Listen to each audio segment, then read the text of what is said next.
नमस्कार। SBT news में आपका स्वागत है। पेश है आज 24 नवंबर 2025 सोमवार शाम 7:15 बजे राजस्थान की बड़ी खबरें। उत्तराखंड के टिहरी में एक यात्रियों से भरी बस खाई में गिर गई, जिसमें 5 लोगों की मौत हो गई। हादसे में 17 से ज्यादा लोग घायल हैं, जिसमें 7 की हालत नाजुक है। बस में 29 से ज्यादा लोग सवार थे। मौके पर तुरंत एसडीआरएफ और राहगीर मदद के लिए पहुंच चुके हैं।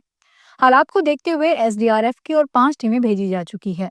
बस 70 मीटर गहरी खाई में गिरी, जिससे लोगों को रेस्क्यू करने में मुश्किलों का सामना करना पड़ रहा है। हादसा नरेंद्र नगर के अंतर्गत कुंजापुरी हिंडोल खाल के पास हुआ है। दिग्गज बॉलीवुड अभिनेता धर्मेंद्र 79 साल की उम्र में दुनिया को अलविदा कह गए हैं। उन्होंने अपने घर पे अंतिम सांस ली। उनका अंतिम संस्कार आज मुंबई के शमशान घाट में हुआ। इस दौरान उनके बड़े बेटे सनी देओल ने उन्हें मुखाग्नि दी। इस मौके पर पत्नी हेमा मालिनी, बेटी ईशा देओल, अमिताभ बच्चन, अभिषेक बच्चन, आमिर खान सहित कई सेलेब्स मौके पर पहुंचे। प्रधानमंत्री नरेंद्र मोदी ने सोशल मीडिया पर धर्मेंद्र का भावपूर्ण श्रद्धांजलि दी है। पिछले कुछ दिनों से उनकी तबीयत खराब चल रही थी। 10 नवंबर को उनकी तबीयत बिगड़ने पर अस्पताल ले जाया गया था। बाद में उन्हें घर लाया गया था, जहां उनका इलाज चल रहा था। दिल्ली पुलिस की क्राइम ब्रांच साइबर सेल ने देशव्यापी स्टॉक मार्केट इन्वेस्टमेंट फ्रॉड के एक बड़े रैकेट का पर्दाफाश किया है। इस गिरोह ने नकली प्री आईपीओ स्कीम, फर्जी फॉरेक्स ट्रेडिंग प्लेटफॉर्म और हाई रिटर्न के लालच में लोगों से करीब 1.5 लाख रुपए से ज्यादा ठग लिए। पुलिस ने 3 मुख्य आरोपियों को गिरफ्तार कर लिया, जिसमें से 2 नकली कंपनियों के संचालक शामिल हैं। पूरे मामले की शुरुआत एक पीड़िता की शिकायत के बाद हुई, जिसे सोशल मीडिया पर एक महिला ने यूके के कथित ट्रेडिंग प्लेटफॉर्म स्प्रेडेक्स ग्लोबल लिमिटेड में निवेश का लालच दिया। आगरा उपचुनाव के परिणाम आने के बाद राजस्थान की सियासत में हलचल तेज हो गई है। ब्यूरोक्रेसी की बड़ी सर्जरी के बाद अब मंत्रिमंडल में फेरबदल और विस्तार की चर्चाएं जोरों पर है। अंता विधानसभा उपचुनाव में मिली करारी हार के बाद भजनलाल सरकार पर दबाव बढ़ गया है। सरकार के 2 वर्ष पूर्ण होने से पहले ही मंत्रिमंडल में बड़े बदलाव की प्रबल संभावना जताई जा रही है। वर्तमान में 24 मंत्री हैं, जबकि अधिकतम 30 तक नियुक्त किए जा सकते हैं। 6 पद खाली होने से नए चेहरों को शामिल होने का रास्ता साफ है। एनसीडब्ल्यू ने महिलाओं के हक में एक बड़ा कदम उठाया है। कमीशन ने महिलाओं के लिए शॉर्ट कोड हेल्पलाइन 14490 जारी किया है। यह हेल्पलाइन 24 घंटे काम करेगी। एनसीडब्ल्यू ने कहा कि यह हेल्पलाइन कॉल करने वालों को प्रथम संपर्क बिंदु के रूप में मार्गदर्शन प्रदान करेगी, प्राधिकारियों के साथ समन्वय स्थापित करेगी और आपात स्थितियों में समय पर हस्तक्षेप की सुविधा प्रदान करेगी। एनसीडब्ल्यू ने कहा कि नया शॉर्ट कोड आयोग की पहुंच को सुदृढ़ करेगा और यह सुनिश्चित करेगा कि जरूरतमंद महिलाओं को तत्काल सहायता प्राप्त हो। राजस्थान की रोडवेज बसों में यात्रियों की सुरक्षा को प्रभावी बनाने व घाटे से पाटने के लिए निगम ने रोडवेज की बसों के निरीक्षण प्रणाली को हाईटेक बनाया है। अब निगम के अधिकारियों से लेकर कर्मचारियों को सप्ताह में 3 दिन का निरीक्षण करते हुए हर माह कम से कम 150 वाहनों का अनिवार्य रूप से निरीक्षण करना होगा।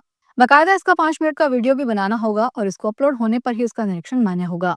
निगम के कार्यकारी निदेशक डॉक्टर ज्योति चौहान ने प्रदेश के सभी मुख्य प्रबंधक को आदेश जारी कर इसकी पालना सुनिश्चित करने के लिए कहा है।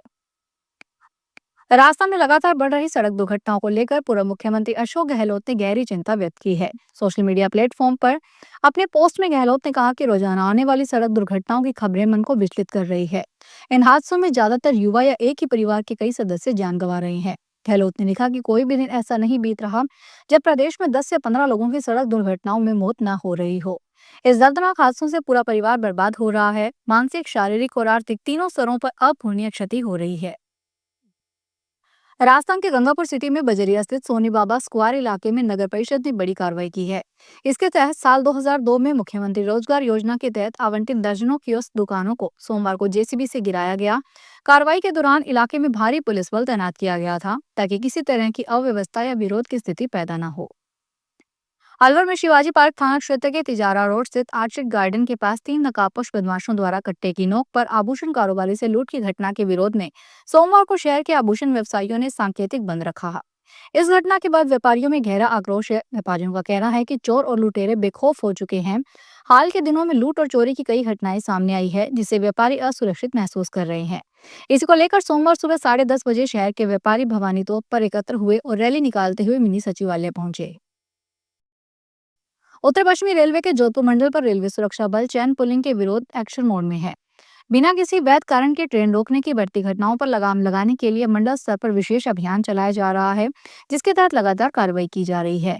मंडल के वरिष्ठ मंडल सुरक्षा आयुक्त नीतीश कुमार शर्मा के अनुसार चालू वित्त वर्ष के प्रारंभिक 8 महीनों के दौरान जोधपुर मंडल में चैन खींचकर ट्रेन रोकने के कुल 495 मामले दर्ज किए गए हैं। इनमें से 474 यात्रियों को रेल अधिनियम की धारा 141 के तहत गिरफ्तार किया गया है। हरियाणा के कुरुक्षेत्र से 350वें शहीदी दिवस पर 25 नवंबर को प्रधानमंत्री नरेंद्र मोदी गुरु तेग बहादुर की याद में नया सिक्का जारी करेंगे। इस दौरान पीएम गुरु की याद में एक डाक टिकट भी जारी करेंगे। शहीदी दिवस पर आयोजित कार्यक्रम में करीब 2.5 घंटे रहेंगे। प्रधानमंत्री करीब 3:55 पर कुरुक्षेत्र पहुंचेंगे। सबसे पहले ज्योतिसर से पांचजन्य चौक का शुभारंभ करेंगे। पीएम के दौरे को लेकर पूरे कुरुक्षेत्र को हाई अलर्ट पर रखा गया है। सरकार के आला अधिकारी पूरे कार्यक्रम को लेकर मिनट टू मिनट अपडेट ले रहे हैं। झुंझुनू में उपभोक्ता अधिकारों को मजबूत करने और आमजन में जागरूकता बढ़ाने के उद्देश्य से सोमवार को 30 दिवसीय कंज्यूमर वायर्स न्याय उत्सव का शुभारंभ हुआ। कलेक्ट्रेट परिसर में कार्यक्रम की शुरुआत महात्मा गांधी की प्रतिमा पर पुष्पांजलि अर्पित करके की गई। जिला उपभोक्ता विवाद प्रतितोष आयोग की ओर से यह अभियान चलाया जा रहा है। इसका मुख्य लक्ष्य है अधिक से अधिक लोगों को उपभोक्ता अधिकारों, खरीद के बिल लेने की आदत, मानक चिन्ह उत्पादों की पहचान और धोखाधड़ी की स्थिति में आयोग से न्याय पाने की प्रक्रिया से अवगत करवाना है। राजस्थान के मुख्य सचिव वी श्रीनिवास ने आज सोमवार को राजभवन पहुंचकर राज्यपाल हरिभाऊ बागड़े से मुलाकात की। मुख्य सचिव बनने के बाद राज्यपाल से यह उनकी पहली शिष्टाचार भेंट थी। राज्यपाल बागड़े ने उन्हें शुभकामनाएं दी। मुख्य सचिव वी श्रीनिवास ने इस दौरान राज्यपाल से राज्य के विकास से जुड़े विभिन्न विकास मुद्दों पर संवाद किया। गुजरात के अहमदाबाद में चंडोला झील के बाद एक और मेगा डिमोलिशन की कार्रवाई हो रही है। शहर के पूर्वी इलाके में स्थित किसनपुर तालाब के आसपास का बने मकान, दुकान ढहाए जा रहे हैं। सोमवार सुबह से शुरू हुई अतिक्रमण हटाने की यह कार्रवाई 4 चरणों में होगी। इसके तहत तालाब किनारे 925 अवैध मकान, दुकान ढहाई जाएगी। इन मकानों में 1000 से ज्यादा लोग रहते हैं। कड़ी पुलिस सुरक्षा के बीच 20 जेसीबी मशीनों और 500 नगर निगम कर्मचारियों में मजदूरों की टीम लगाई गई है। अयोध्या में राम मंदिर के शिखर पर धर्मध्वज फहराने की तैयारियां जोरों पर चल रही है। शहर को 100 टन फूलों से सजाया जा रहा है। सड़कों पर लाइट और बैनर लगाए जा रहे हैं। नगर निगम की टीम मंदिर के आसपास एरिया से स्ट्रीट डॉग और छुट्टा जानवरों को पकड़कर दूसरी जगहों पर भेज रही है। आज सुबह 20 स्ट्रीट डॉग पकड़े गए हैं। राम जन्मभूमि और आसपास के एरिया की सिक्योरिटी बढ़ा दी गई है। हेलीकॉप्टर से निगरानी की जा रही है। एटीएस कमांडो और सीपीआरएफ के जवानों ने मंदिर को घेर रखा है। मंदिर सुरक्षा 5 लेयरों में की गई है। फिलहाल इस बुलेटिन में इतना ही। फिर हाजिर होंगे बड़ी खबरों के साथ। क्या आप भी अपने बिजनेस को पहचान दिलाना चाहते हैं? तो अब वक्त आ गया है बिजनेस के स्मार्ट प्रमोशन का। हम बनाते हैं आपके ब्रांड और संस्थान के लिए ऐसी वीडियो और रील है जो लोगों का ध्यान खींचे और लंबे समय तक उन्हें याद रहे और आपके संस्थान को आगे बढ़ाए। क्रिएटिव स्क्रिप्ट से लेकर फाइनल एडिटिंग तक सब कुछ एक ही जगह पर। हम आपके ऐड को पब्लिश करते हैं हमारे चैनल एसबीटी चैनल के इंस्टाग्राम, फेसबुक और यूट्यूब प्लेटफॉर्म पर। आपका बिजनेस पहुंचेगा हमारे चैनल के लाखों फॉलोवर्स तक, ज्यादा रीच, ज्यादा पहचान और ज्यादा ग्रोथ, क्योंकि अब हर संस्था डिजर्व करती है डिजिटल स्पॉटलाइट। तो कांटेक्ट करें नीचे दिए गए नंबर्स पर 9887396567, 9414393284 पर। Thank you so much.